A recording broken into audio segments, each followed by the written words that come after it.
I'm going to go ahead. Oh, here we go. We've got, so it should have given you a message to see if you were okay with recording. Everyone should be getting that message. Yep. Okay. Yola coming in.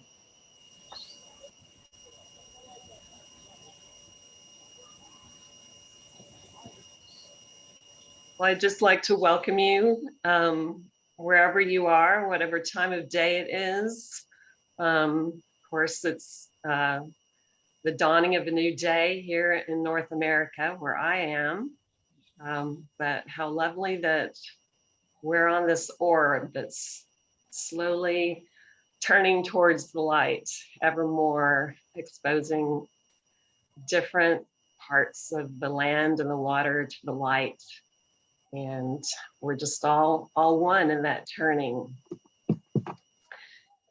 And I want to welcome you especially and particularly to World Unity Week 2021. I don't know how many might have been in the plenary. I was not.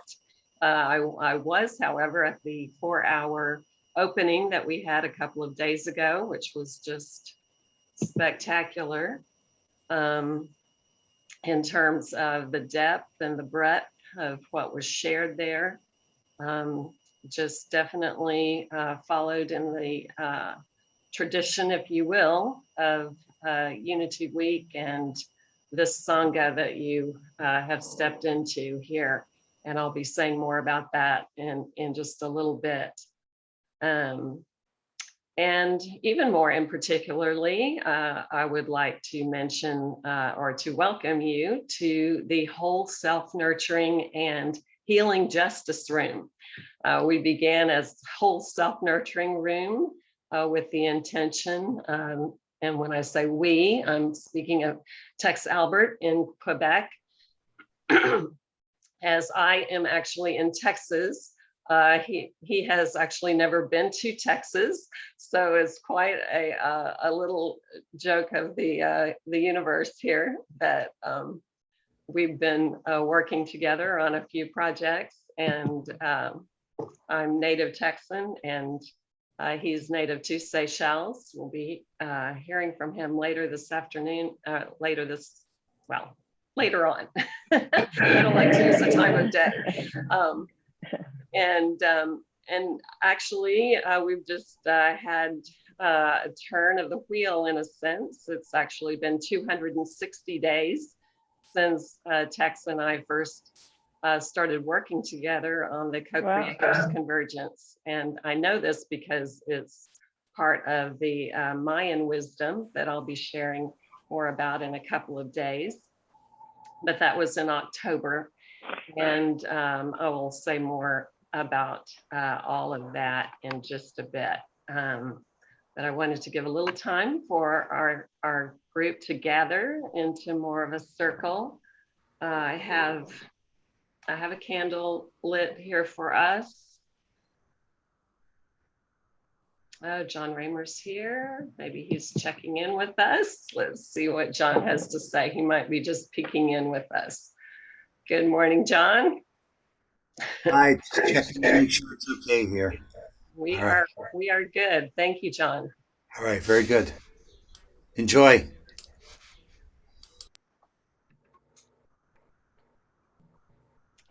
All right, so we'll be saying more about the fire shortly, but just know that if you don't have this, I wish I had a good way for it to show for you at all times, but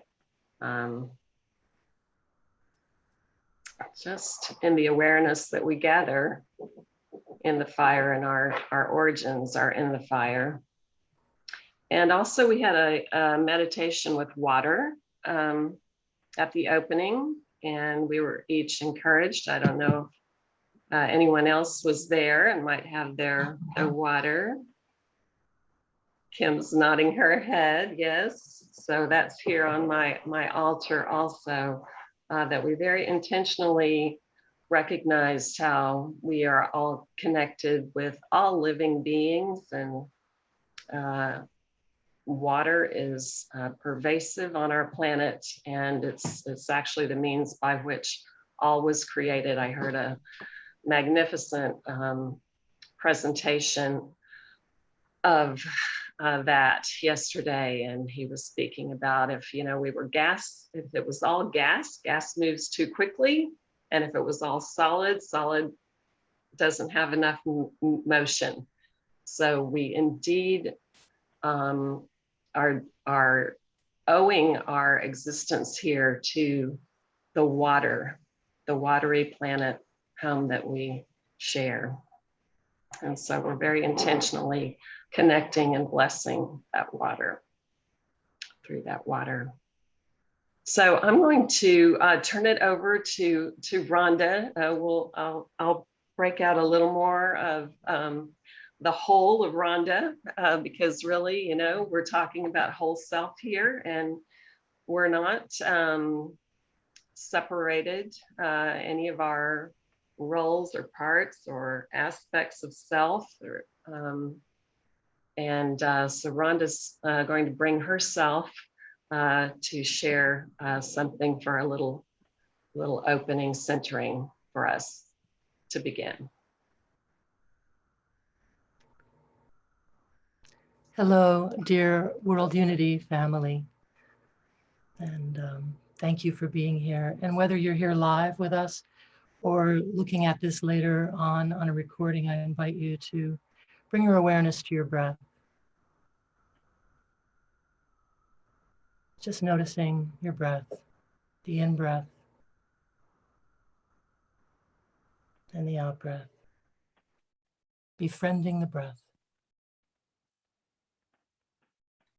Following your breath all the way to the end when you breathe in.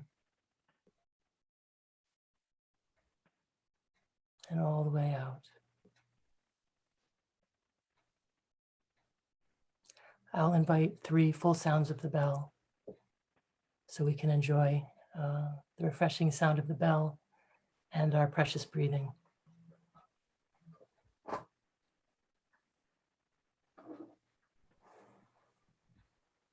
In our tradition, we say, body, speech, and mind in perfect oneness. I send my heart with the sound of this bell. May all who hear it awaken from forgetfulness and realize their true home.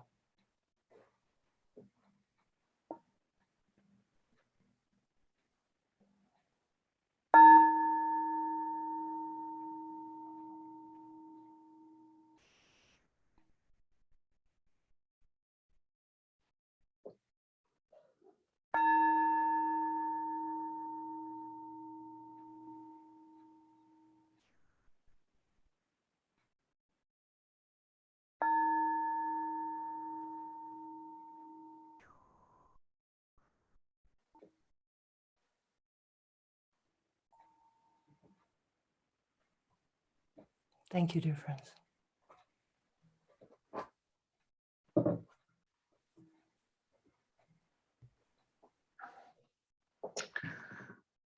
I'd like to invite Tex, since he's co-stewarding this very much. It's been very much a collaboration between us, for him to say a couple of words of welcome. I'm going to grab my iPad at the same time. Go ahead, Tex. Just a little welcome from you would be lovely. Unmute yourself. Bonjour, good morning from Quebec, and a good day to everyone, wherever you may be. Probably Rita is the one who's farthest east, so you probably early afternoon in Seychelles, and yeah, it's a pleasure to see you all in this meeting this morning, this launching of the activities in this convergence room called self-nurturing and healing justice. We may be few, but we know also that we must not underestimate how few we are in number and the impact that we can have. Even the imaginal cells of the caterpillar start off being 1, 2, 3, and eventually it does turn into a butterfly. So we all doing our share here in this room, and also in all the other 31 rooms in during this World Unity Week. So there is definitely emerging a new paradigm of collaborative solidarity to foster effectively a culture of peace and ecological thrivability. And as this spring edition of Kosmos Journal puts it, I also believe it is the century of awakening, that humanity is coming into its best, using the technology available. Although technology can play some tricks on us now and then, like I experienced this morning. I've been up quite early, actually, since 3:30, had a walk and all that lot, and then I thought I was all geared up to be on time and even early in the room, but it didn't happen.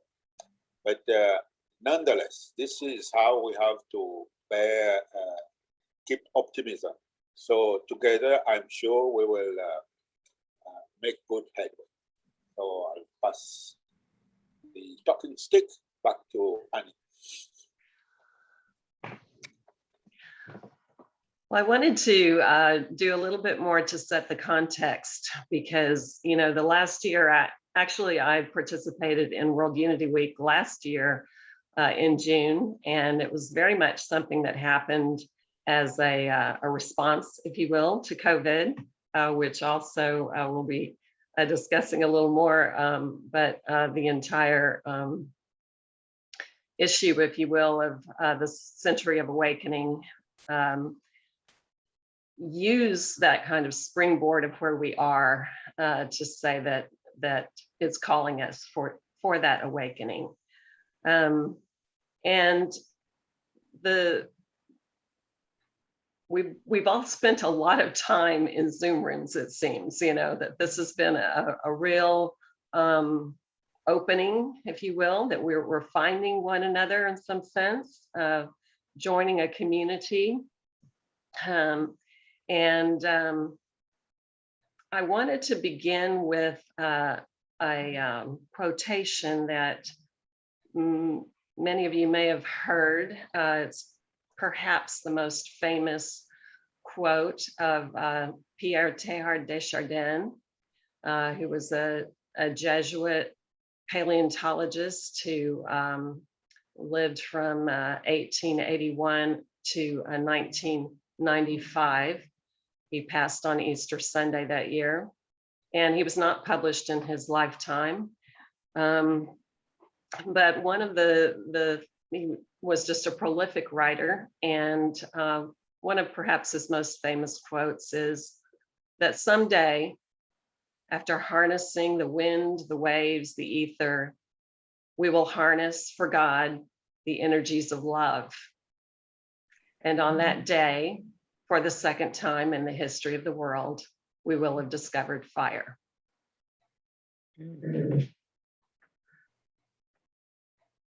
And I've spent a lot of time reflecting on that passage. It actually occurs at the end of an essay that I just learned 10 days ago from his grandniece. I was in the American Teilhard Association, met 10 days ago, and his grandniece shared with us that Teilhard was not satisfied with that essay in particular. He did not want it published.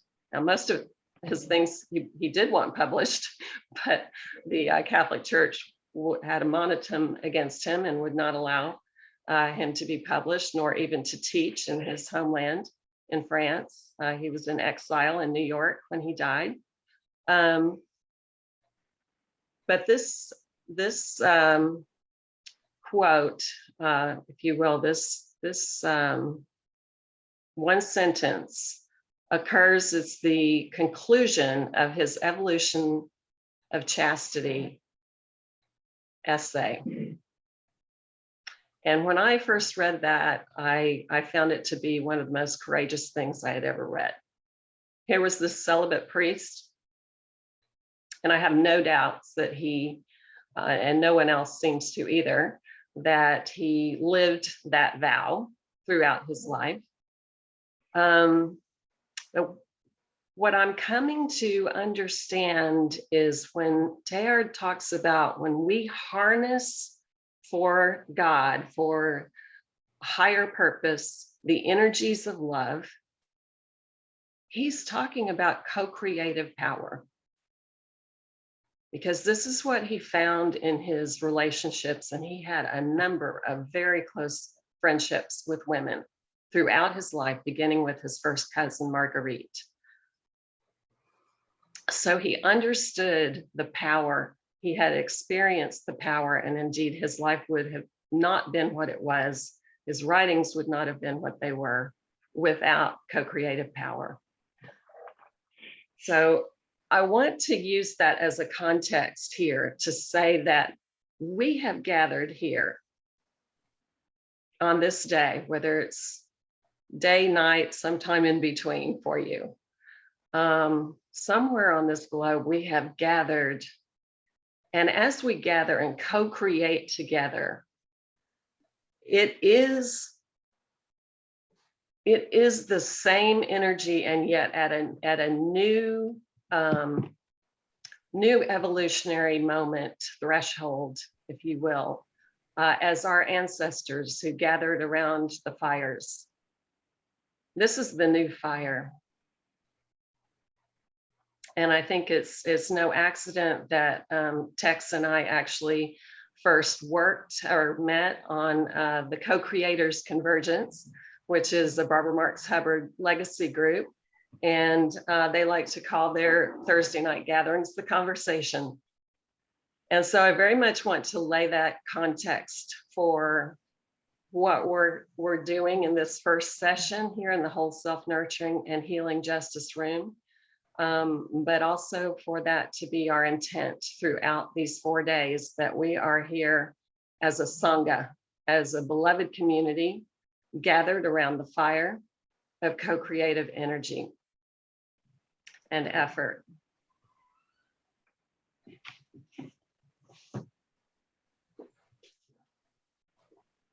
So with that, I would like to open our specific topic a bit. And just to say too, that the way we'll do this is, we all come here with our stories, and it is about storytelling. And that's where we learn the most. Each and every one of us have stories running through our minds right now, I'm sure, reference points. And, that's the way adults learn, is connecting the dots, whether we've been here 2, 3, 4, 5, 6, 7, 8, 9 decades. I happen to know we've even got some of that, or 10. So Rhonda Fabian and I will be offering some reflections, and then we really invite your wisdom, your story, your thoughts into this sacred Sangha.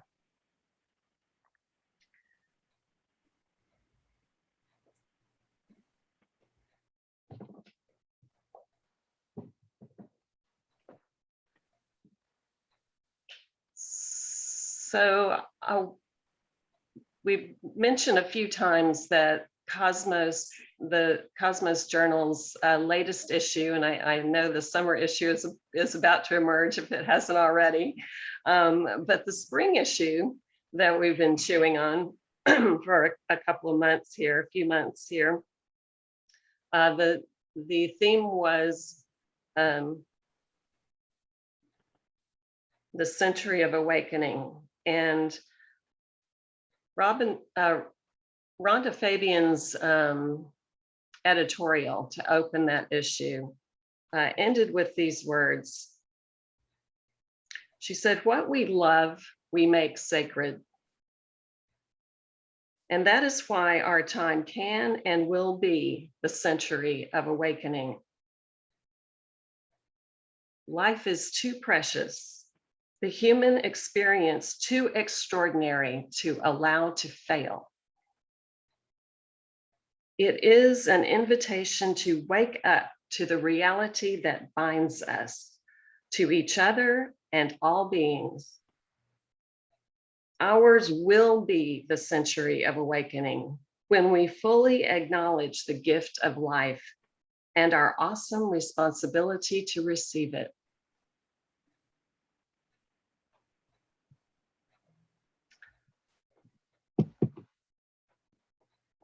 To call this the century of awakening is so beautifully positive and heartwarmingly optimistic. And I want to open this up in terms of how we fall in love again with our lives. And I believe that the key to this is something that I've learned through 4 decades of working with very young children, ages 2 to 6, in a Montessori context. The sense of wonderment. And the Montessorians that I've studied want to call it education to wonder. And the more I've thought about it, young children are hardwired to fall in love and to be in wonderment. And really, wonderment is education, is the pathway to education.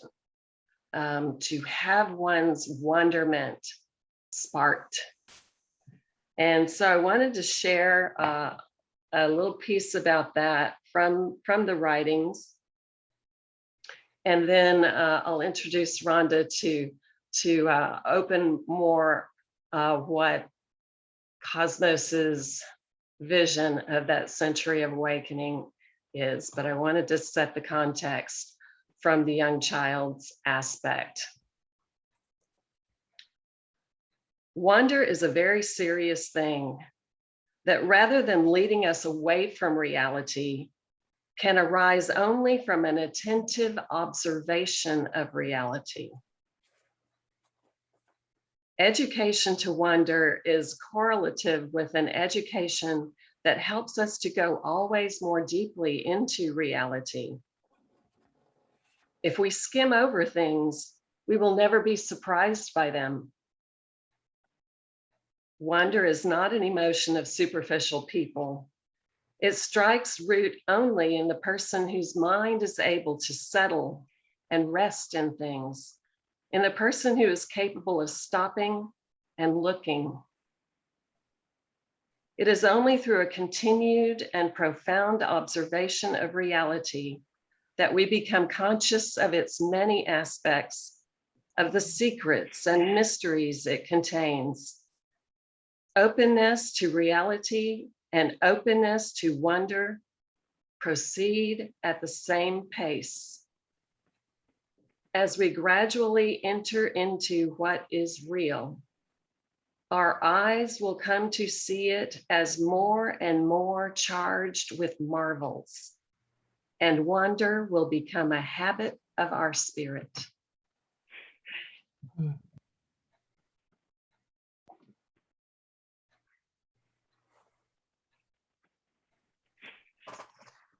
So with that, I'd like to introduce Rhonda a little bit better, to say that she has been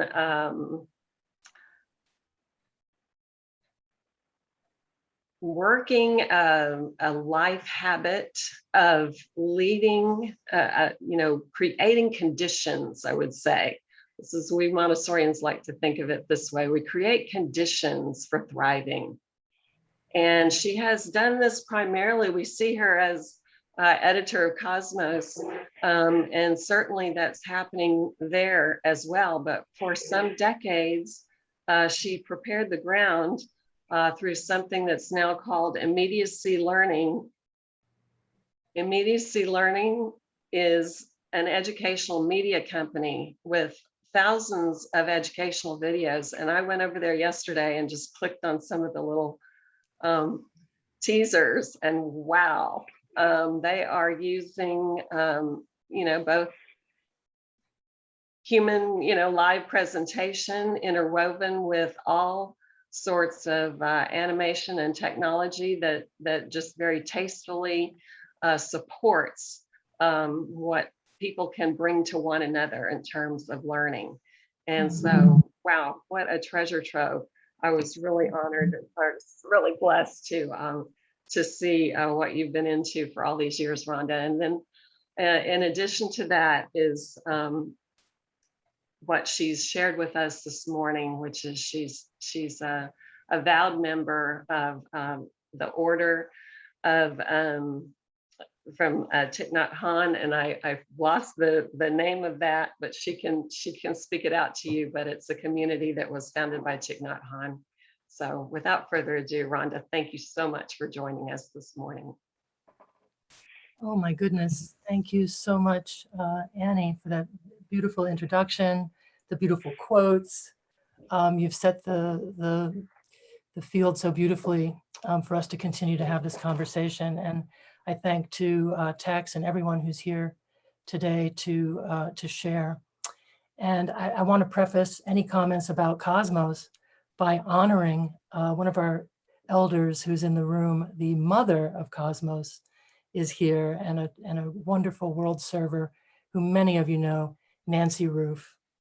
And it is such a privilege and honor to have received Kosmos from her, this wonderful responsibility and joy.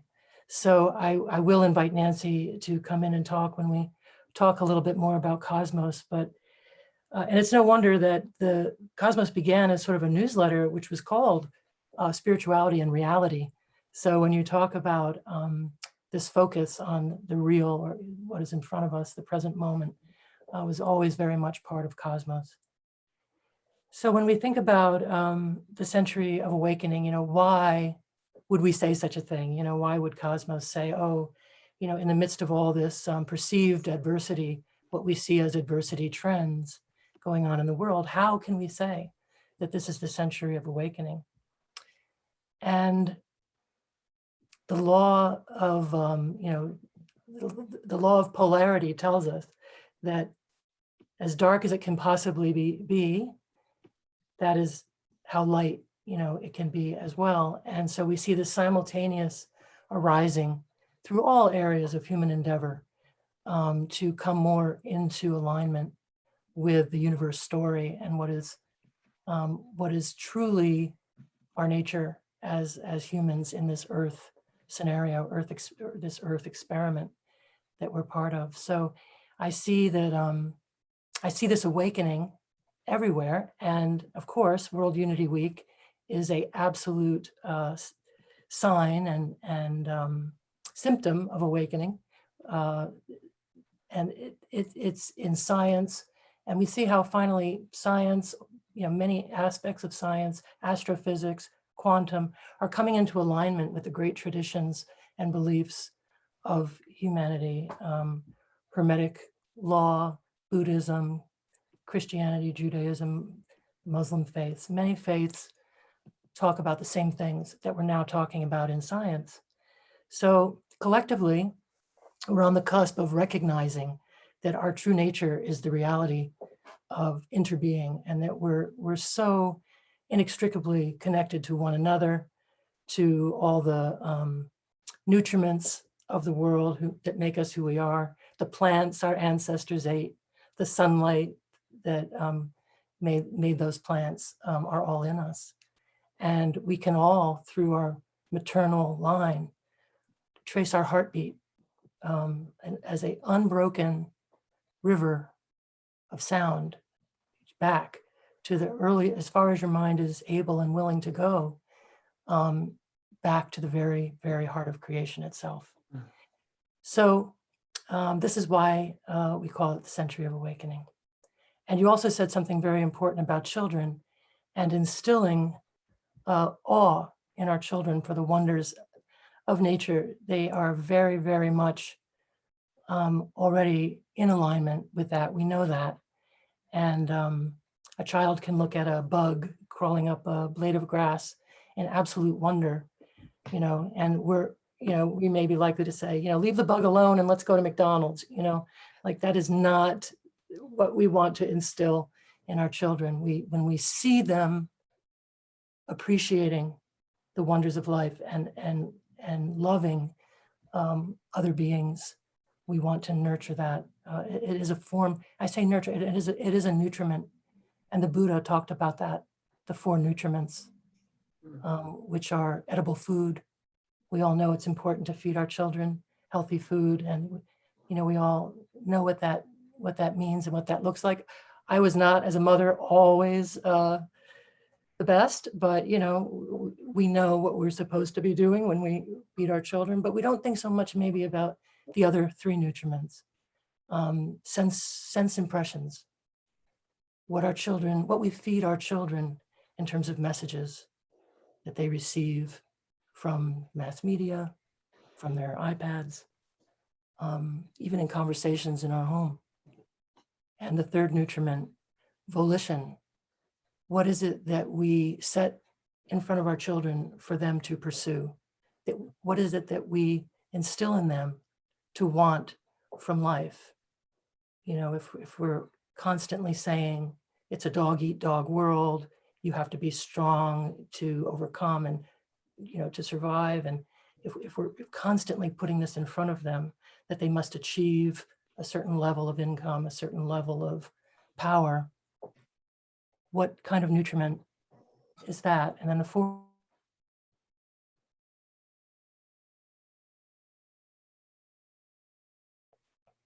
and there's a thought experiment that, and this is maybe the last thing I'll say right now, but you can imagine a room with 100 people in it. And if all of those people are coming from a place of greed and anger and hostility,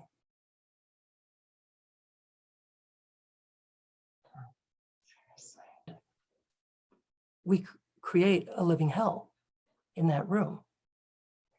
And by the same token, we can have 100 people in the room whose hearts are open, who are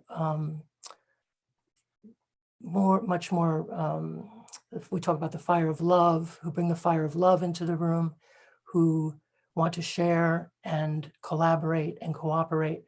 And we can have the kingdom of God in that room, the Pure Land of the Buddha in that room. So consciousness, we see, creates reality. Collective consciousness creates reality. And so the consciousness that we subject our children to, the collective consciousness that surrounds our children, is very much a nutriment as well. So I'll stop there for now, and we'll talk a little bit more about Kosmos maybe in a few minutes. And I would love to hear from Nancy too. Yeah. Yeah, lovely. Thank you, Rhonda. I love that note that you ended on. Yes.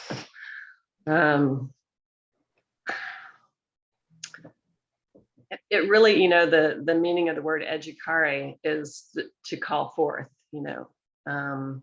and that's where, I was reflecting on, how does those 2 words, education and education to wonder, wait a minute, wonderment to educate, that is the drawing forth, is in the wonderment. And it's just a perfect little intersection, if you will, or way that she talks a little bit more about wonderment in the same passage that I was just reading before that, where she talks about that wonder is a dynamic value, that it not only calls us into contemplation, but also into activity. So, as a Montessorian, Rhonda was just talking about that we need to, instill, give our children a vision, if you will. As much it's something that comes from the child. We create an environment And, you know, you get the sense from, and we can all even reflect on this, that in order to be in wonderment, we need, first of all, something to focus on that's worthy of our attention. And honestly, Rhonda, you know, this ending on the editorial you wrote there about our lives. I mean, there's nothing more fabulous for us to be focusing on and falling in love with, is the, you know, we know now that, and let's just, I invite you to maybe take a moment to look at your hands. And as we reflect, looking at our hands, we're aware that 13.8 billion years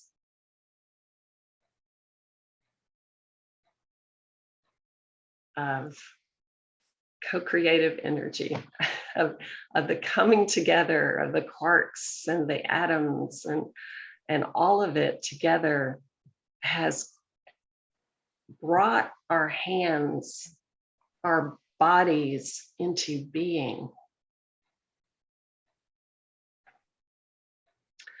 So having something, being aware of its significance, but having something worthy of our attention, and then taking the time to contemplate. And what the Montessorians recognize is that when we do that, it spurs activity. It's not a you know, the interior work is beautiful and powerful and primal. Yet there's also a work that comes out of that, that proceeds from that and flows into our lives. And I believe that's exactly what you're speaking about, Rhonda. And we'll be talking a lot more about agency as we go through these days. Even tomorrow, Orla, who's here with us, has an offering on mythopoetic education, which is that real drawing out of agency to spark that wonderment. So I have a couple of, couple of things I'd like to share here. One is about the child. And, you know, I've been really blessed over 25 years to be on 8 acres with my little ones. And we recognize that young children, if they're given the opportunity at all, I mean, and I will say that, I mean, I have children, I'm going to share my screen here. Are you seeing that? I didn't go to share screen. Hold on. I have to do this right.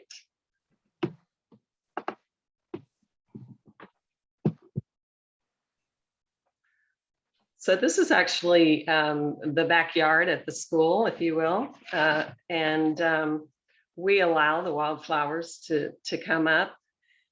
And this was just a purely spontaneous moment with a child that I captured. It's actually my granddaughter. They came up this spring for a little bit. She's actually in the Montessori environment with me through the week, but just a pure moment. She's contemplating a bud of one of these Mexican hats that surrounds her there. And if you can see through her hair there, the pure delight and wonderment on her face. The first wildflower that comes out each spring here in Central Texas is the windflower. And this year, and we have a number of them on the playground at the school. And so when the children came out, I called their attention to them. And we always have a little conversation about what the work that the flowers are doing, making seeds. And so we won't be picking them because we want to allow them to make their seeds.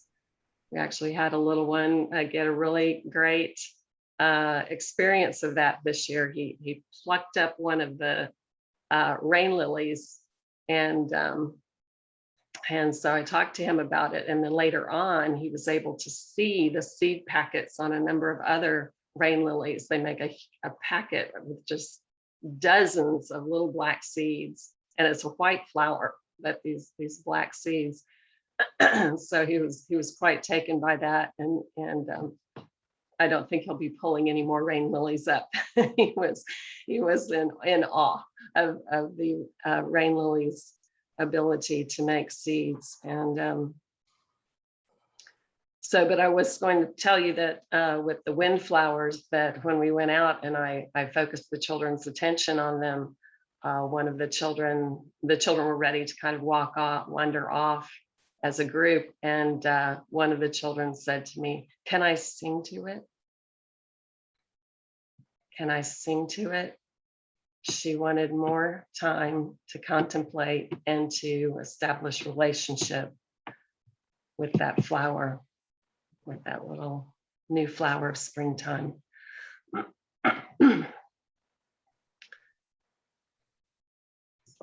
So this hopefully will be stirring some memories for you. There's an account that I would share with you. I don't want to take too much time with that, but I did want to share an experience from Teilhard's life, because I believe that the other way that he is an inspiration for us, and for me personally, I believe he's become even more of an inspiration in the sense of who he was.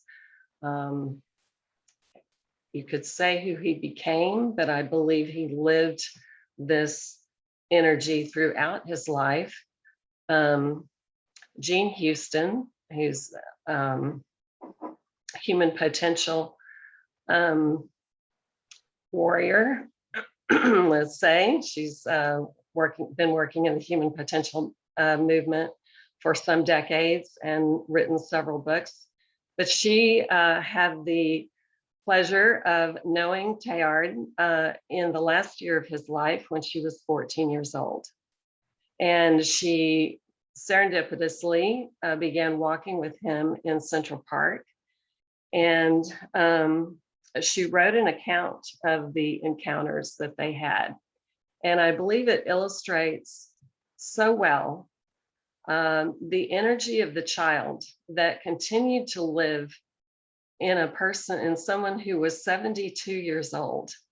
Indeed, in the final, she knew him until the final week of his life. He actually just disappeared, and she never knew who he was, because number one, he wasn't published, he wasn't known in his life. But number two, he introduced himself by the name he went by, which was Teilhard, which was his last name. And she knew him as Mr. Teilhard, in his French, and I'm sure I'm butchering Teilhard, I do my best, but Mr. Teilhard is how she knew him. And on the Thursday before Easter, he was the last time she saw him. And it was many years before she realized she saw one of his books published, and saw his picture and recognized who he was. But her account of her encounters with him is just absolutely exquisite. I'll see if I could load that into the resources on our Trello board there, so you can read the full account. But I'm gonna read a bit longer passage than we had in Kosmos last month. I think it will help us to see how that energy can continue to live throughout our lives. The walks were magical and full of delight. Not only did Mr. Teilhard seem to have absolutely no self-consciousness, but he was always being seized by wonder and astonishment over the simplest things. He was constantly and literally falling into love. I remember one time when he suddenly fell on his knees, his long Gaelic nose raking the ground, and exclaimed to me, "Jean, look at the caterpillar." I joined him on the ground to see what had evoked so profound a response that he was seized by the essence of caterpillar. "How beautiful it is," he remarked. "This little green being with its wonderful, funny little feet. Exquisite. Little furry body, little green feet on the road to metamorphosis." He then regarded me with equal delight. "Jean, can you feel yourself to be a caterpillar?" "Oh, yes," I replied, with the baleful knowing of a gangly, pimply-faced teenager. "Then think of your own metamorphosis," he suggested. "What will you be when you become a butterfly, un papillon, eh? What is the butterfly of Jean?" Or there was the time that Mr. Taylor and I leaned into the strong wind that suddenly whipped through Central Park, and he told me, "Jean, sniff the wind." I joined him in taking great snorts of wind. The same wind may once have been sniffed by Jesus Christ, by Alexander the Great, by Marie Antoinette. Be filled with the winds of history. It was wonderful. People of all ages followed us around, laughing, not at us, but with us. Old Mr. Taylor was truly diaphanous to every moment, and being with him was like being in attendance at God's own party, a continuous celebration of life and its mysteries. But mostly, Mr. Taylor was so full of vital sap and juice that he seemed to flow with everything. Always, he saw the interconnections between things, the way that everything in the universe was related to everything else and was very, very good. He wasn't merely a great appreciator engaged by all his senses. He was truly penetrated by the reality that was yearning for him as much as he was yearning for it. He talked to the trees, to the wind, to the rocks as dear friends, as beloved even. "Ah, my friend, the mica schist layer. Do you remember when?" And I would swear that the mica schist would begin to glitter back. I mean, mica schist will do that, but on a cloudy day? Everything was treated as personal, as sentient, as thou. And everything that was thou was ensouled with being, and it vowed back to him. So when I walked with him, I felt as though a spotlight was following us, bringing radiance and light everywhere. And I was constantly seized by astonishment in the presence of this infinitely beautiful man who radiated such sweetness, such kindness.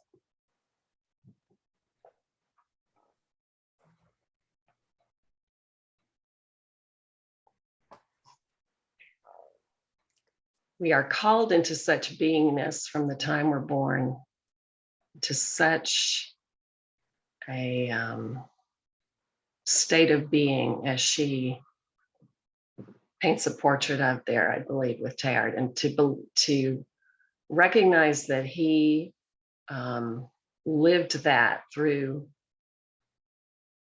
7+ decades of life and challenges, heartbreaking challenges, is a real inspiration and encouragement to all of us, I believe.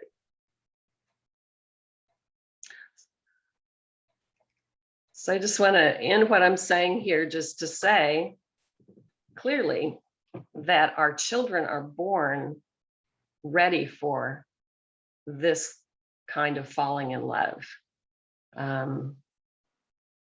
We protect them here in the West anyway, in the privileged world, I should say. We keep our children indoors in the name of protecting them from what? I'm not sure. But you know, the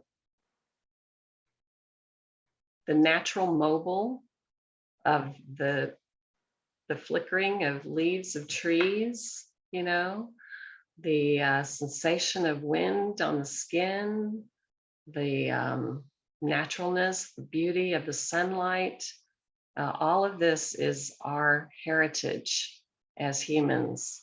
And young children are hardwired to receive that. And if we didn't get enough of it as young children, we can always reclaim it because it lives in us still. And there's some seed of that in all of us. So Rhonda, anyone else? I know Rhonda had some things she was ready to share there.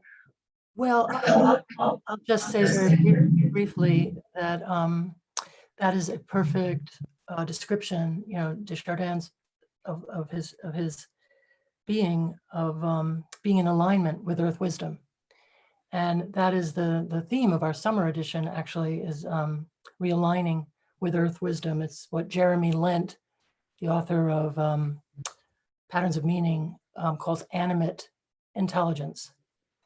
And this is exactly the kind of awakening that when we talk about awakening, this is a perfect description of what it is to awaken. Now, who am I to say that if suddenly all of humanity were to awaken in this way, it might be the end of the Earth experiment. Perhaps that's the whole reason that we're here, is when all of us have awakened, it's done, you know.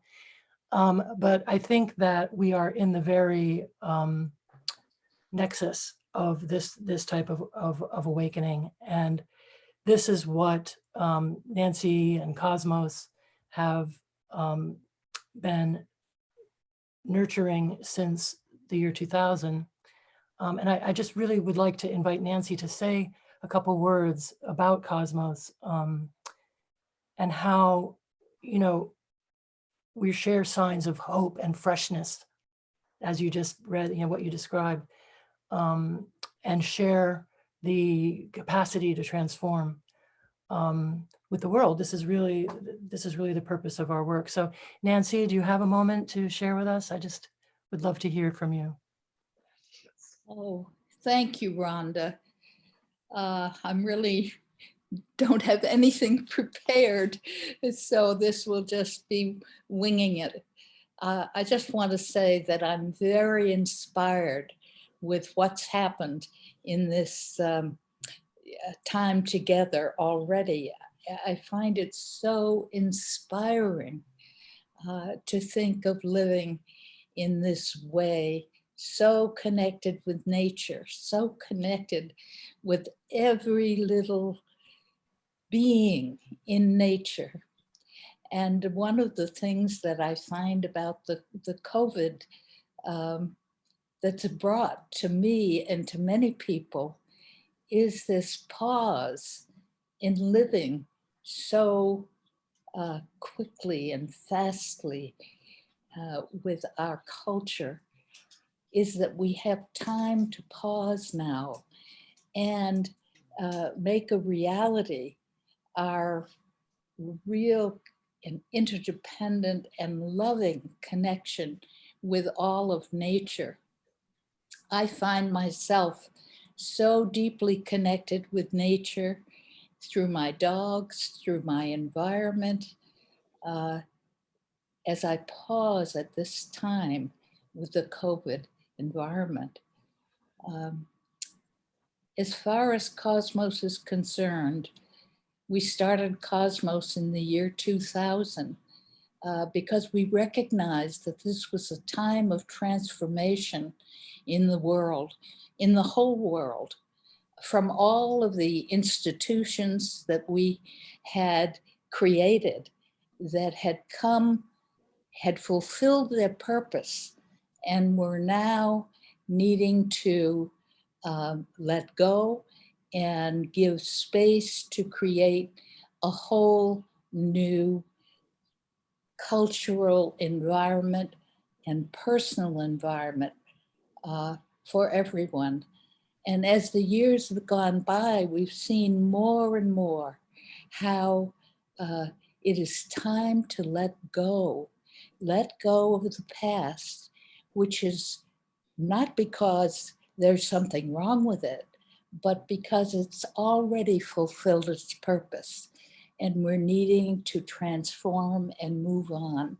So Kosmos was created to help people understand the times we're living in and to fall in love with the beauty of all creation.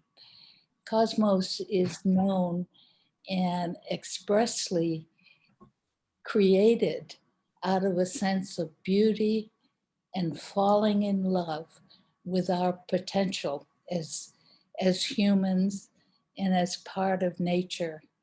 And I must say that now at age 91, I've not been able to keep up the pace of what was required to publish Kosmos. And will be ever for grateful that Rhonda Fabian came along and was able to take over the whole meaning of Kosmos. My heart is full of gratitude that Rhonda has been able to continue this inspired work. So thank you again. I'm so grateful for all of you and especially for Rhonda. Oh, thank you so much, Nancy. Thank you very much. That's wonderful. And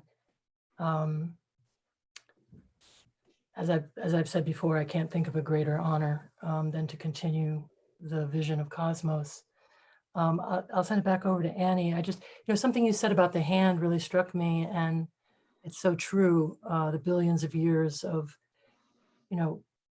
evolution, the atoms within the cells, within the molecules, within the tissues, within the organism, within the community, within the culture, within the society, within the world, with that ecosystem, universe, so on, all embedded, all the way down, and how we see the correspondence of the hand with the watershed, or the leaf. We see these patterns that emerge again and again in nature that teach us that the design, the brilliant design of creation is all around us. And truly, there is no hidden wisdom in the world. The wisdom, there's no such thing as the hidden knowledge that only some are privileged, to receive or enlightened enough to receive. The wisdom and brilliance of creation is all around us in every moment, if only we're open to receive it, as children are so open to receiving it. So just wanted to share that. And again, thank you for the opportunity to be with you today. Thanks. I know we want to hear from everyone.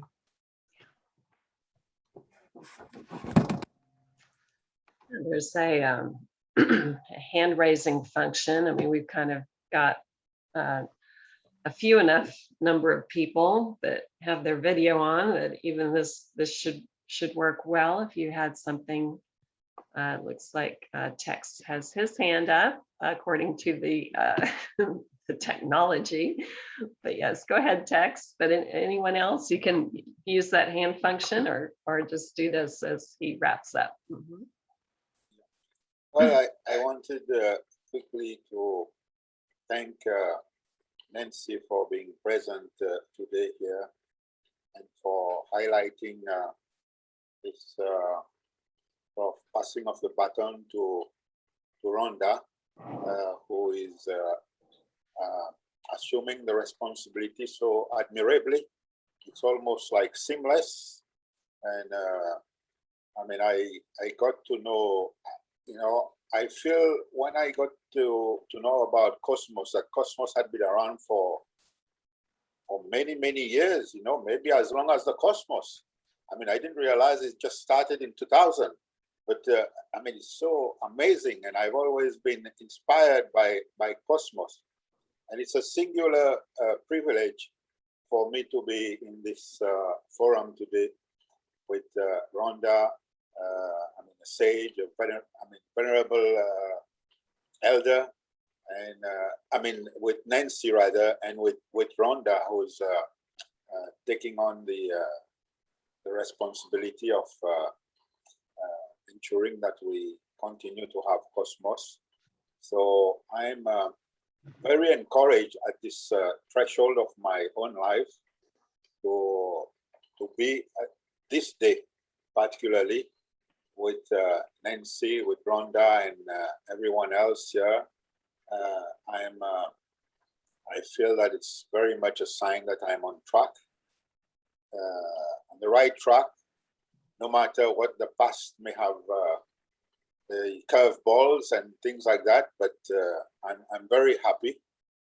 And at some point, I'll just say a little anecdote. Beginning of 2015, after my married couple had sort of split and all, and the youngest of the 4 daughters had graduated from university, I was having a stint at one of my daughters, and was a grandson, Tiago.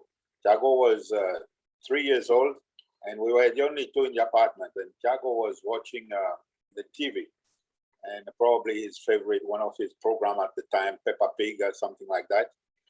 And I had in front of me Eckhart Tolle's book, New Earth, Awakening to One's Life Purpose. I must have been very deep in thought, considering where I was at that point in life. And I was like awakened by Tiago, who, you know, turned his head away from the TV and called out to me, "Grandpapa, are you okay?" I was really shaken to my core, you know. I probably told him yes, but at that time I wasn't really okay. But I can tell you here today, with all of you present, it's really a very soulful testimony that I bear, that I feel very okay. I feel very reassured, and I feel very optimistic about where we are heading as humankind. I believe that the critical mass of awakening of the imaginal people is coming together, and through World Unity Week, Unity Earth, there's this ever increasing gathering of people allured to one another in with a sense of evolutionary love to try and come together and collaborate effectively. So thank you for your presence today. Thank you, Tex. I have heard that story about Tiago saying that to you so spontaneously at that point in your life before, and something that I'd like to share with the group is that that's one of the key characteristics of young children, is that they have that attunement. Jean Houston definitely illustrates that really well by her account of Teilhard, how he carried that forward into his life. But I think that story is very beautiful in terms, and powerful in terms of Tex's own personal life, I just want to also draw out how the child's attunement to others is what caused him to turn from the television, even from the television, to be tuned into his grandfather's energy there and ask him if he was okay, which was a real crucial moment in his life. So another characteristic I want to say a little bit about children just real quickly here is the young child is also essential. So the child is looking for the truth of and in reality, they're trying to orient. When we think about a young child being born anywhere in the world, in any culture, Maria Montessori actually said that the child incarnates their environment. And when we think about it, we know this must be true, that by the age of 3 and certainly by the age of 6, the child has become accustomed to the manner of clothing, the food, the language, everything about the lifestyle. I mean, at the age of 3, she said the child is a little man, actually, when the child has been, allowed to learn to dress themselves, encouraged to dress themselves and, get some of their food together and all of that. But we see how the child does absorb whatever they are exposed to. And this has a lot to do with their ability to connect, which we just mentioned, and their intuitive ability, even beyond just what's in front of them. And then also their essentiality, looking for that core, looking for what's most important. And so it's really important not to clutter their lives up in some sense. Like they're really looking for that opportunity to really focus on the caterpillar, or on where does this water come from? Or, where did my food come from? Or when I breathe this air, this is the air that the plants are breathing out. It's a particular air. Give them the name, carbon dioxide. They would, love to hear we breathe out carbon dioxide and the plants, give us oxygen back. They're just purely delighted by that. I do it every day with the children. We focus on one of the key elements: earth, wind, earth, air, water, and fire. And then just to also further say that wonderment is what drives the falling in love, and then what flows from that is gratitude. The nature of the young child is to be grateful, and then that's where we find the joy that we see in children. True joy, not birthday party, pinging off the walls kind of thing, but a pervasive joyfulness that we could see in that account of Teilhard there. So I did want to, that's a whole different little offering that Annie Spade can do, but I didn't want to spend all our time doing that today. I want to give a chance for others to chime in and bless us with any story or any thoughts that you're having at this moment.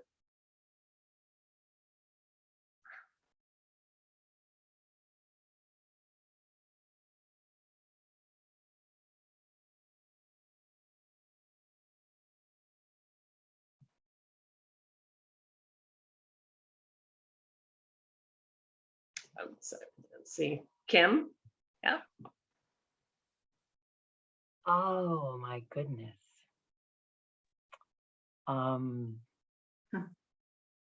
Just so it's beyond. I want to go out and look at the bugs. And which I still love doing. It's like, oh, hi.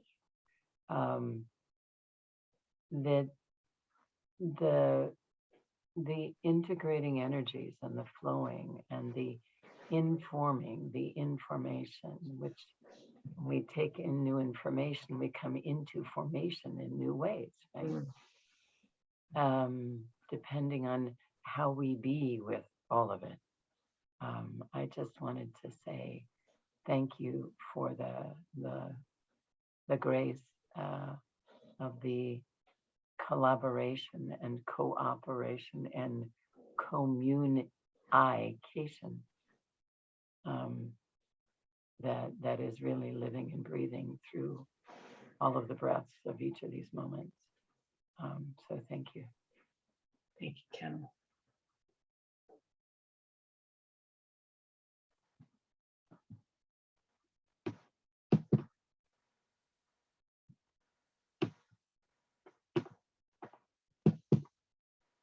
Oh, Orla has something.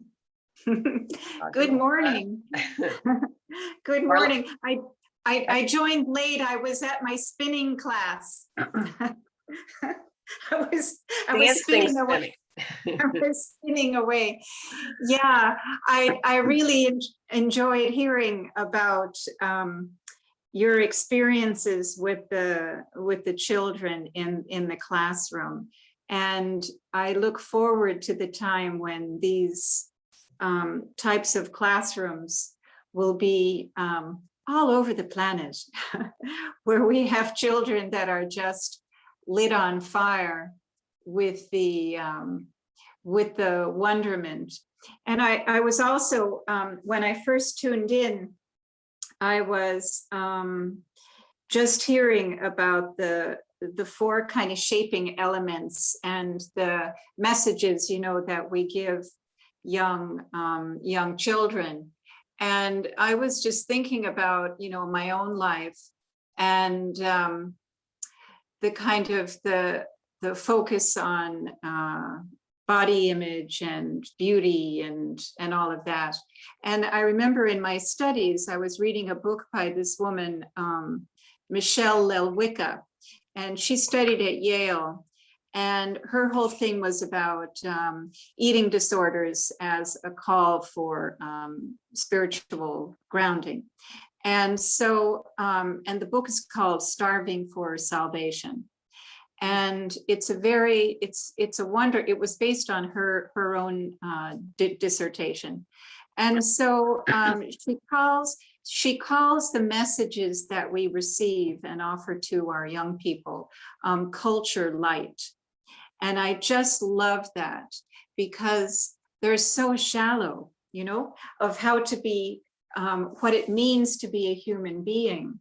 And so these classrooms that are now developing, you know, ground the child's body in the cosmos and offer a way to kind of establish a honing device to then a sense of home, not just the physical thing, but this internal home that is crucial to find that we can kind of anchor ourselves in. So I just wanted to convey just the gratitude and you know the importance of this work. And I just wanted to share an experience of how I kind of got out of culture light. And it was based on an experience when I was 13 or 14. And I was in a biology class and we were learning the 7 characteristics of living things, not subjects, things. And we were looking at the amoeba under the microscope and looking, you know, feeding, breathing, movement, excretion, growth, reproduction, and sensitivity, that little amoeba had that. And of course, and I did too. And at the same time, it was 1969, and the picture of Earth, you know, the moon rocks this was in Singapore, and the moon rocks were doing a tour around the planet. And my school was near the museum where the moon rock was, and there was this long line of people snaking around the corner. So it was kind of, everything was pulled together. The moon was there, the amoeba, you know, was out there, the amoeba was there. So that moment, you know, that was my aha moment. And I, you know, at that time as a young, you know, 13, 14, it was kind of as if I was sent out on a vision quest, like I got it. But the test question was, What are the 7 characteristics of living things? You know, things. And then, you know, time for confirmation. My body wasn't, you know, blessed as being, I mean, yes, I'm a temple of the Holy Spirit, but the culture is telling me, you know, otherwise. So that memory haunted me all through my life. But it wasn't that I'm on a magical mystery tour and that, you know, the sense of fostering it in others or anything. It was attached to the memory of the 7 characteristics. So then the sense of frustration, why can't I remember things? So it was all about memory, but it was a memory of the collective. So then the whole thing was really like Helen Keller trying to, you know, name what that was. And so then that became why I got involved in all of this, because I just think, you know, it's the trauma of separation. And then those of us in these rooms are offering a way home, you know? It's so helpful and so hopeful. And I'm so grateful to be part of all of this and meeting new people along the way. Thank you, Orla, for your testimony. Marcia, do you have something quickly? We're going to go to Kim, but absolutely would love to hear your voice come in here for a moment. Yeah. Hi, Annie. I felt blessed to have come in today. It's a wonderful start. It just grounded me and it reminded me of something. I listened to you all. And I thought, what wonderful people, what wonderful messages. And then what I started to do is compare. So how come you're not as zen as them, etc., etc. And immediately I realized that's what children are. Children are free to be themselves. They don't judge, they don't compare. They just are. And that's a lovely place that you've started us for this next few days. It's such a wonderful, wonderful feeling to just realize that we are free to interact as we are, to be who we are and where we are in this journey. Thank you so much, Marcia. That's so beautiful. Thank you for being yourself and sharing that with us. And Marcia's it's today, is it? Are you with us later today? Marcia will be with us just I think it's at noon today, Eastern at noon time. today. Right. We'll have a couple of things in between that, and then we have Orla tomorrow on mythopoetic education. So we're very blessed to have our dear friend, Kim Conrad here, and Kim has wonderful background in speaking and sharing the word with others, and so she's here to share her original piece with us, and I'm going to let her take it away because I know she has things to share about that. Oh my, okay. So there's 2 pieces that I've been asked to share. One is a reading called I Am Your Grandchildren, and the other is a short video, inspiring video called Being 4. And I already have tears coming. So I am your grandchildren, and I have no idea how it's going to come out this time, speaking into this space is a strong call, strong wake-up call for action. So I invite you to breathe through it, to realize that indeed in the living embodiment of what we've already experienced, that we indeed are waking up and walking through, and that we are imaginal cells of this living embodiment of the butterfly from the caterpillar.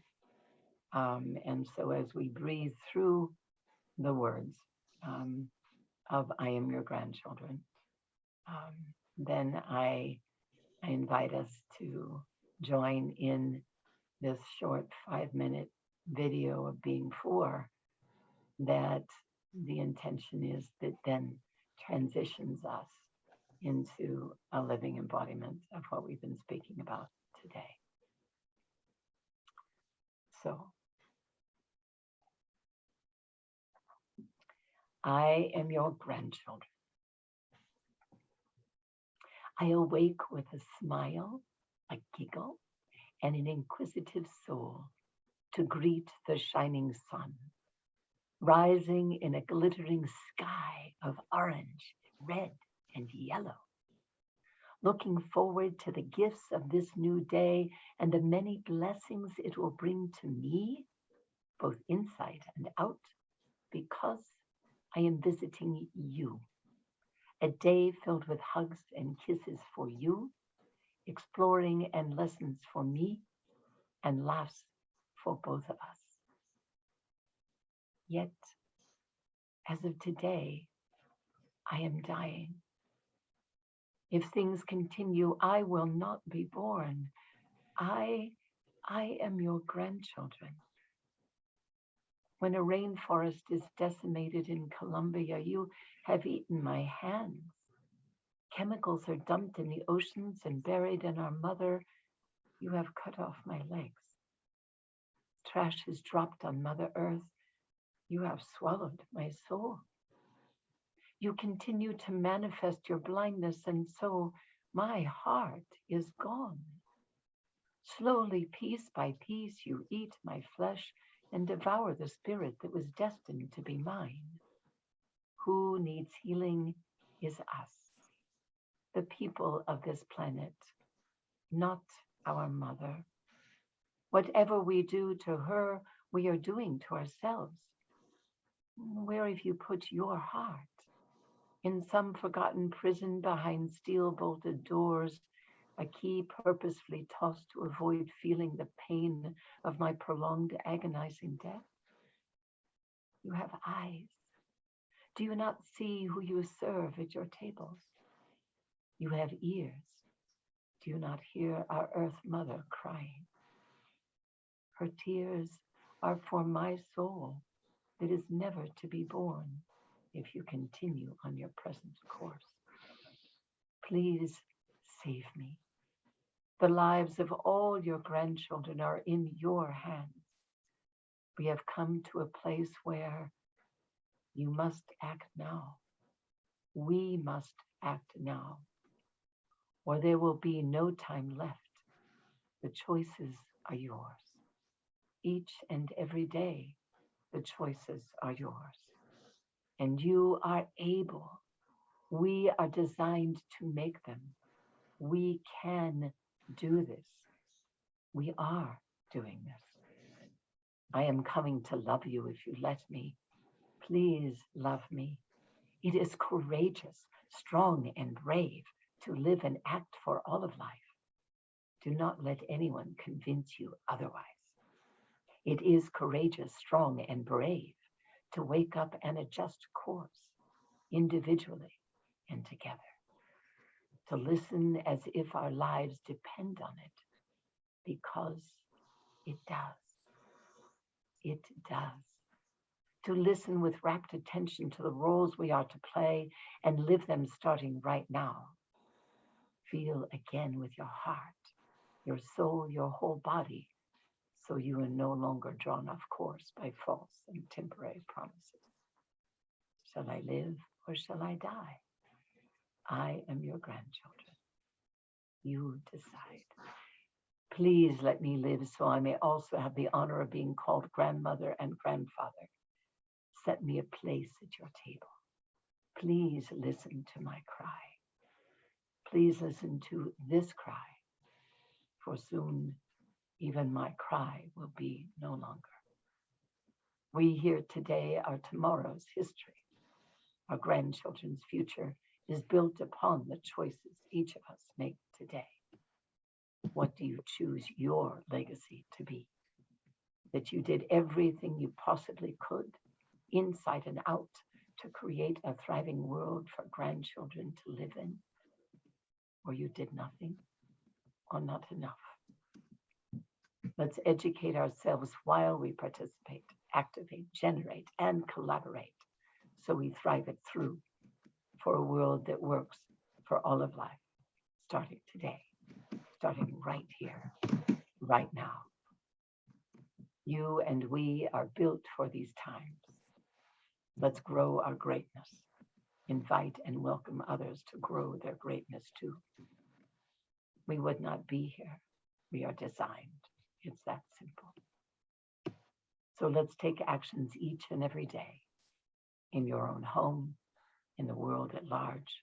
Speak out to companies, food suppliers, manufacturers. Do your own internal cleansings, healings, holings. And let's accept nothing less than thriving it through. And watch us rise together. And then, as we do this, we can continually welcome our grandchildren home.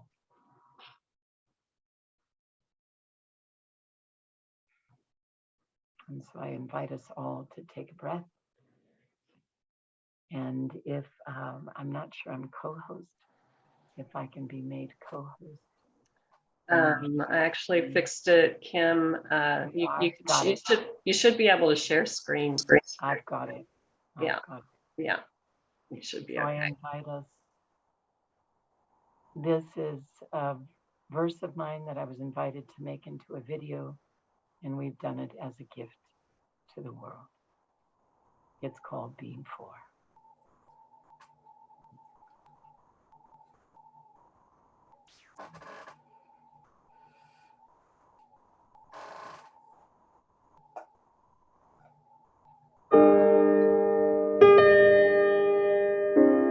Are you for or against? We used to say. Often we did not know how else to get our way. To live, to create, to manifest our dreams. How we stood so strongly for, forced us against what we opposed, it seems. Defining ourselves by what we are not has cornered us in this convoluted spot. When our right is born by making others wrong, we dance for dominance all day long. What if, while standing so passionately for, we embrace the contrast to meld in rapport? Light does not live to be against the dark. When light is being for, dark receives its part. You may have day, I may have night, yet both exist continually when you don't have to prove you're right. We are coming to know all things are related in this wisdom where all are created. Our left hand and right hand are opposite parts of a whole. Yet the whole does not oppose itself, it houses our soul. Mother Earth and all relations are in this joint venture. Release being self-indentured in our adventure. It's time. Time to be valued opponents and amiable allies. A blessed tension that builds to ascension. Opposition is a creation of the mind. Being opposite is a natural state where reflection is refined. Encountering differences, do you think your thought or mine? What if instead they both could combine? What if a polarized world were a thing of the past? Now we have the ability to live whole at last. To live whole because we're starting to see we are all part of unity. Miracles await us as we begin to soar, flying past boundaries that constrained us before. What if the cells of our body and us were to choose? Simply choose. to live and be heaven here at last. So violence and imbalance are things of the past. Cells changing the whole instead of the other way around. From all this deep awakening, we live in heaven found. So, are you for or against? We used to say. Now we can co-create our world in a magnificent way, holding your view while also seeing mine. Brings us higher and deeper at the same time, uniting us together in our timely rebirth, building this garden of heaven on earth. Summon our hearts, remove all doubt, allow and create heaven all about.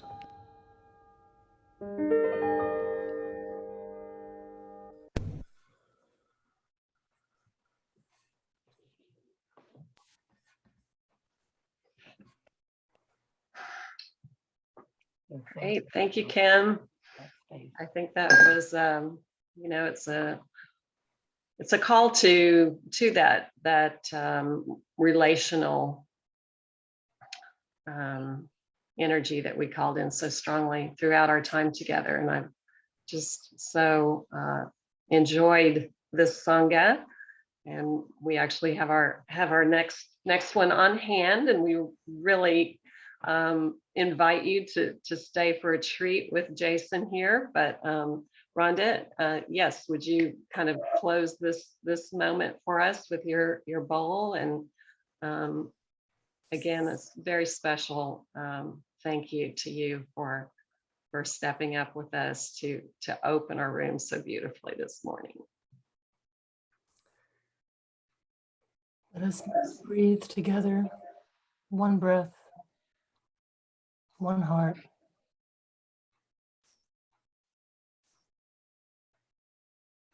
And enjoy the sound of the bell.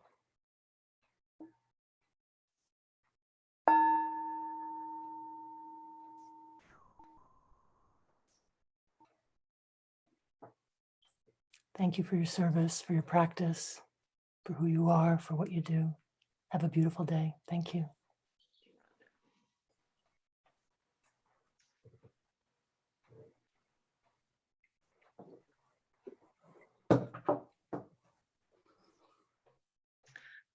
So Jason is here to have a little conversation about his passion. We've been talking about what draws children into life, and Jason's life has been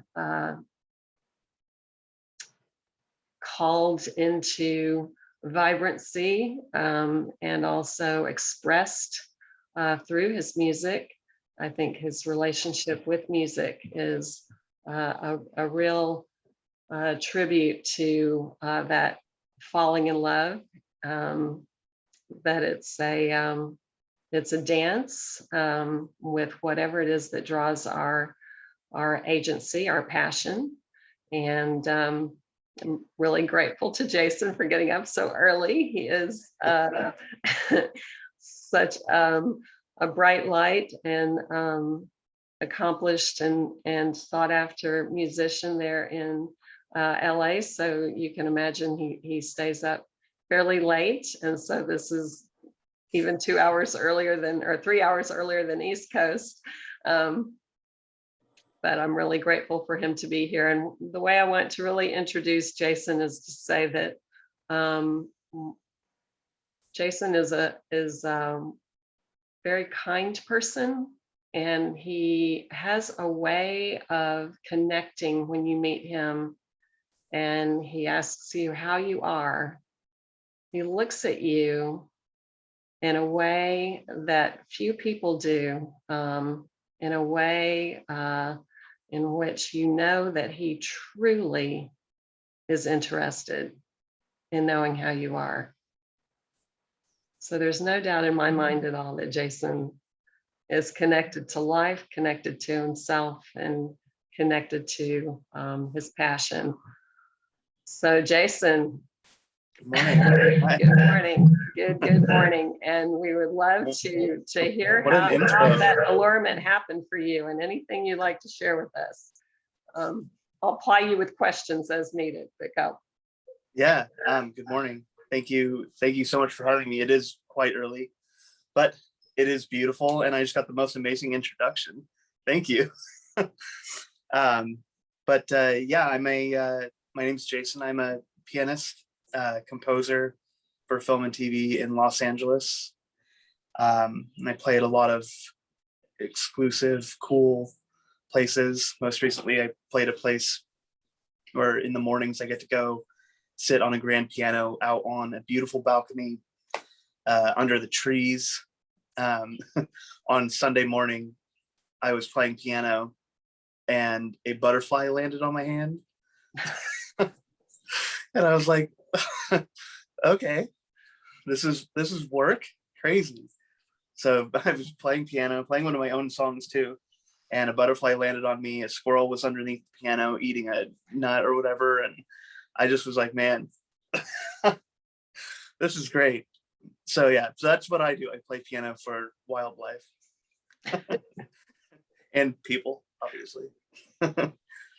Not surprising that you would be attracting butterflies and squirrels. Right. Maybe they like the vibration of the piano. I know that my dog loves it. Whenever I play the piano, he sits underneath right where my feet go, and he just sits there and falls asleep every time. It's pretty amazing. I fall asleep sometimes while I'm playing. So yeah, tell us how you got drawn. Go ahead. No, go ahead, please. Oh, I was just going to say, tell us about your allurement, how you got into music. Go back to the beginning with us. Yeah, the beginning was 1987. We had just moved to the mountains of Oregon, to our own little farm where my parents were building their own house. The house was finished in 1987, and it was Christmas morning, and I, as excited as a child could be, ran out to the tree, saw the biggest present, and it was like this big, and I ripped it open, and it was this little toy piano. It wasn't really a piano. It was a Fisher Price toy with like 8 colorful keys, and they sounded like, like you hitting a glass. Like they just sounded like that. It didn't sound like anything, but in my brain, I thought, oh, I can make music out of this. So I immediately sat there, put it in front of me, and I went.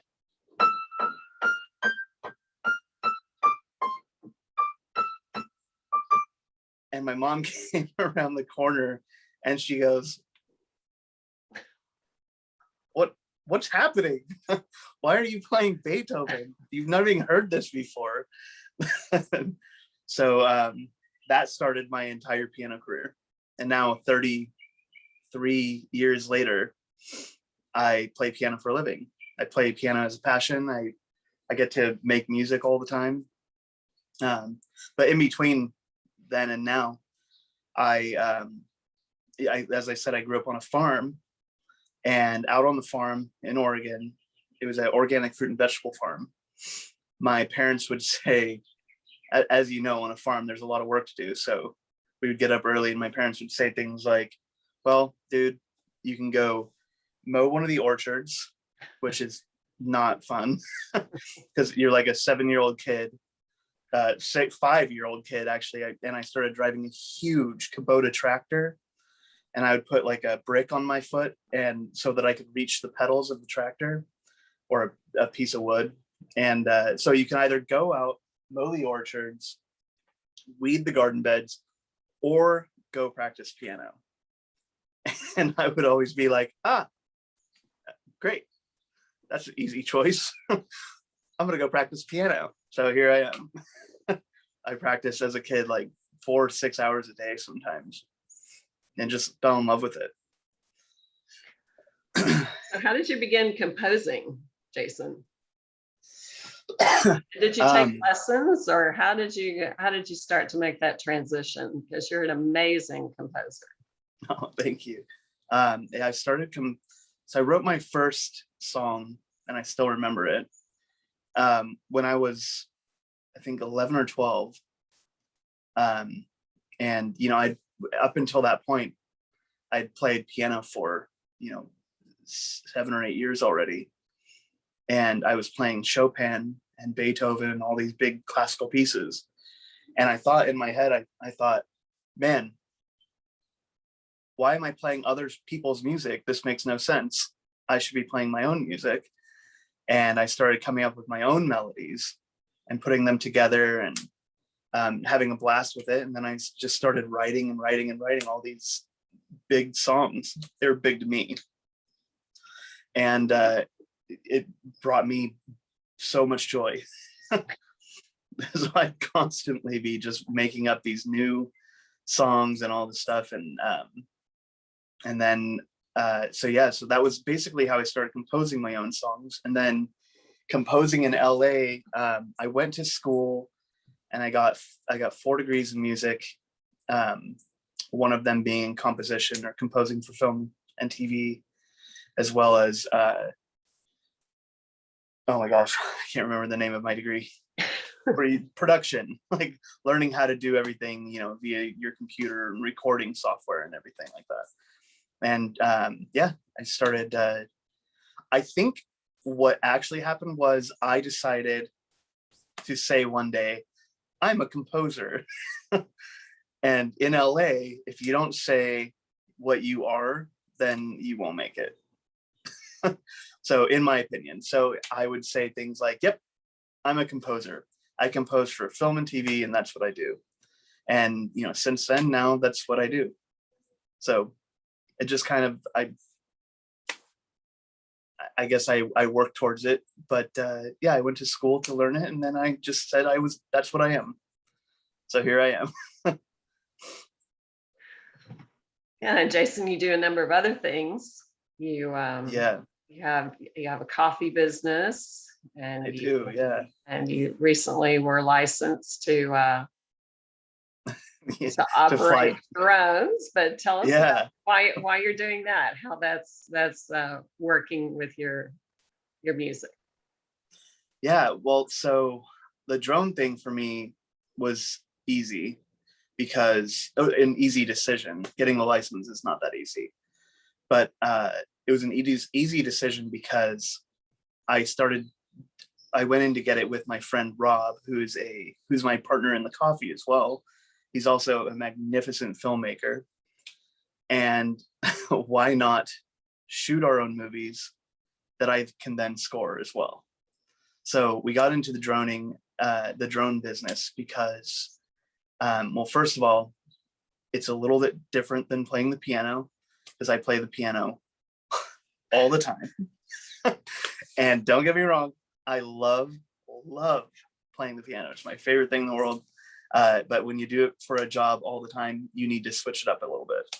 So for me, it was droning, which is basically just video games in the sky. And so I guess what got me into it was that we can make our own films, and I can score them as well. And then even if I go on a set for somebody else, and they say, oh my gosh, well, now we need a composer, I can go, I'm a composer.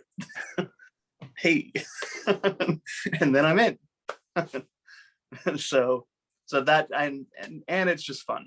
Flying drones is really fun. So that, and then I don't know a single person, maybe I know like 2 people in this world that don't like coffee. And I think just getting into coffee is just an intelligent move, especially because we have this amazing coffee that is roasted in chocolate truffle oil. So it's like a dark roast chocolate truffle coffee that is just so good. I can't drink anything else. So creativity abounds. Yes. Exactly. Yeah. And that as well. Yeah. So, with the droning, I get to create, something from nothing. You see something, you capture it, and you're like, oh, yes, I've got that. You get to go and you get to watch it after you're done and be like, man, yes, I got the perfect shot. And it's the same thing with music, where you're capturing ideas, you know, and one of my favorite things that I just did was I got this amazing, I took the drone out camping with me because I go camping all the time. I'm an Oregon mountain boy. So it's that's a must for me. So I was out there and I was droning through the trees, up this beautiful waterfall, up above all of the mountains, got all these amazing shots. And I started, I brought all that footage back, compiled it together, and now I'm composing a song to all of the images that I took, and kind of scoring it like you would a movie. So when there's like a dramatic part where it's like flying over a river or a stream, the music gets bigger, and it's so much fun. Even if I just did the droning just for myself for that, it's worth it. Wonderful. Thank you, Jason. Yes. Yeah. Yeah. So I know that we'd love to transition into you playing just a little bit. Jason is married to my middle daughter. They've been living in LA for quite some time, what, a decade or something. I think she's been here 12 years. I've been here 15 years. Yeah. Mm-hmm. Right. But you guys have been together for close to 10 years. Yeah. And so the house that Jason lives in, he's actually in his garage, which looks out onto an alleyway. During the COVID, when everyone was really shut down, especially out there in California, Jason was doing daily concerts here with the garage door open, as you see there, and the neighbors gathering outside, you know, they're distancing, you know, kind of, I would hear them more than I'd see them. And he would go live on Facebook every single night. Yep, a 1 hour concert on Saturday nights. And just as a free gift to the world, it was so wonderful and such a beautiful, uplifting gift. So I would like for Jason, if you'd also care to share anything as an introduction to this, because, you know, I mean, I play guitar. I have since I wanted a guitar so badly when at Christmas when I was 11, and I've, you know, I'll say this, I've been able to play ever since. I have a beautiful Alvarez guitar, and I don't play it nearly as often as I should, but it was absolutely so important for me as a young person, just to be able to express and play other people's songs. I would have loved to write my own songs. I had that desire, but I had none of the ability to do that. So I just wonder, Jason, I know what piece we talked about you playing, because Jason was saying, well, you know, since it will be 7:30 in the morning, I can't get too rambunctious with what I would play. Now he's going to come back this afternoon and just play for us for 30 minutes. So this afternoon I have no problem gonna playing, fly and and letting go. I don't think 7:30. Okay. Exactly. Okay, but on a more subdued note, the piece that he's going to share with us today, and I don't want to take away anything he was going to say about it, but it was written in his mother's honor, because she passed away, I believe, when he was a senior in high school. Mm-hmm. And so I just wondered if you wanted to share anything about how your music expresses, you know, your own journey in some way, you know, as a kind of intro to that. And then if you would play Mother's Waltz for us, that's so special. I would be honored. So I think for me, it's, you know, having your mom pass away at a very young age, actually battle cancer from the time I was 15 till the time she died when I was 18. I wrote a lot of really, really emotional songs, like big, powerful, get my energy and my anger and frustration out on this thing instead of unhealthy ways. And so I, laser focused on the piano and just played and played and played. And honestly, excuse my language, played the hell out of the piano and just came up with all of these big emotional pieces that were my way of releasing my frustration and anger.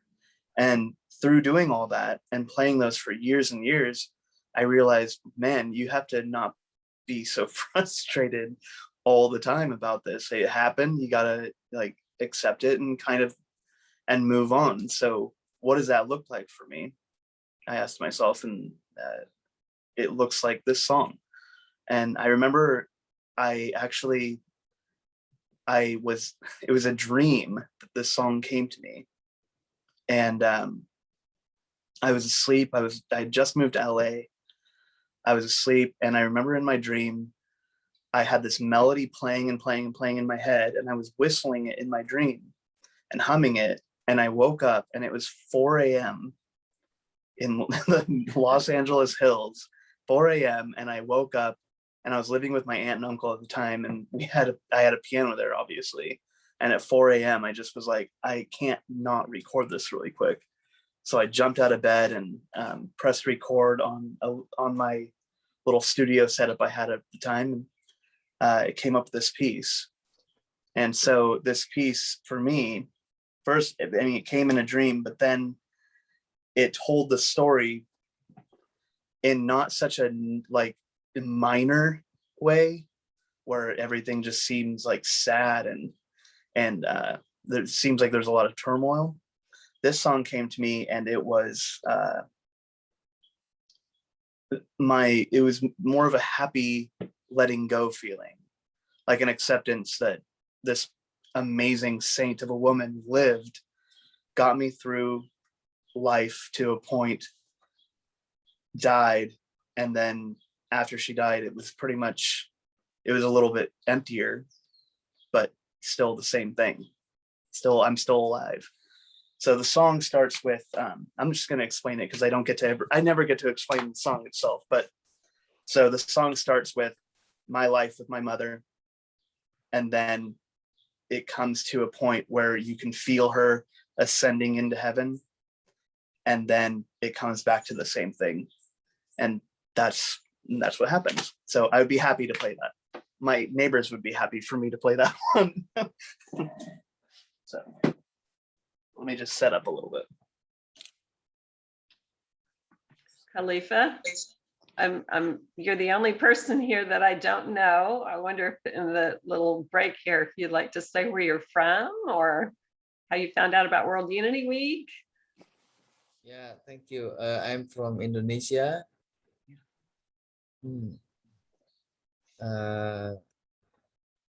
Around 9:30 p.m.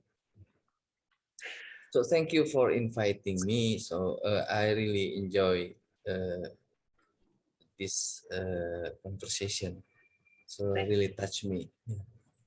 Thank you so much for being here. I've just appreciated your face and your whole presence here has been a real gift. So thank you for being here.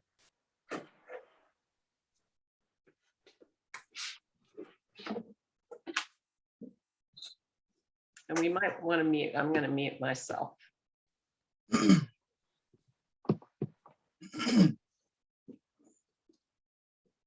All right, ready? Yes. Shall we? Okay. We're all muted. Yes. All right. Mother's Waltz.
Bravo, encore. Oh my goodness. Thank you. Thank you. So beautiful, Jason. Thank you, guys. Thank you so much. Appreciate it. And that's Mother's Waltz. I don't know if you felt that, the story behind it, but it. Yeah, the healing that you could get through that music. Wow, Jason. Yeah, thank you. It means a lot to me. And that, I mean, honestly, whenever I feel frustrated or like life has treated me unfairly by taking my mom away from me, I go, you know what? I've got this song. Yeah. And it honestly makes me feel better. I bet. You know, it reminds me that it's not all bad. You know, instead of going to the piano, and I guess there's a time for everything, but it makes me feel good. Yes, so. Yes. Thank you so much. My pleasure. Jason does have a YouTube channel. You can subscribe and find some more of his work there. But we just really look forward to you being back with us live a bit later today. And yeah, I'm looking forward to it. Thank you so much for sharing your journey with us. And my pleasure. Thanks for having me. You're welcome. All right. All right. Take I care. will see you all around 1 o'clock. Okay. Thanks for having me. Thank you, Jason. Bye-bye.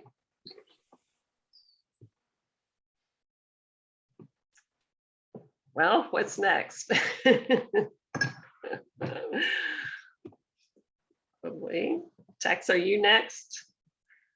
We have a 30-minute break. Where are we at? We have a 15 minutes break at least. 15-minute break, okay. Yes. And then you'll be back with us at that moment, right?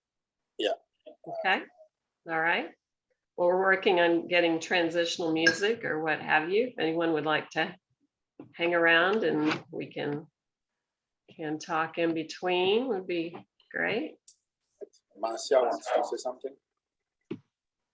Oh, yes, Marcia.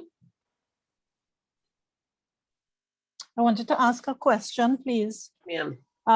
Tex, I wanted to be here, but I have a meeting now, so I'm sorry that I can't stay for yours, but I'll look at the recording. I wanted to ask where we could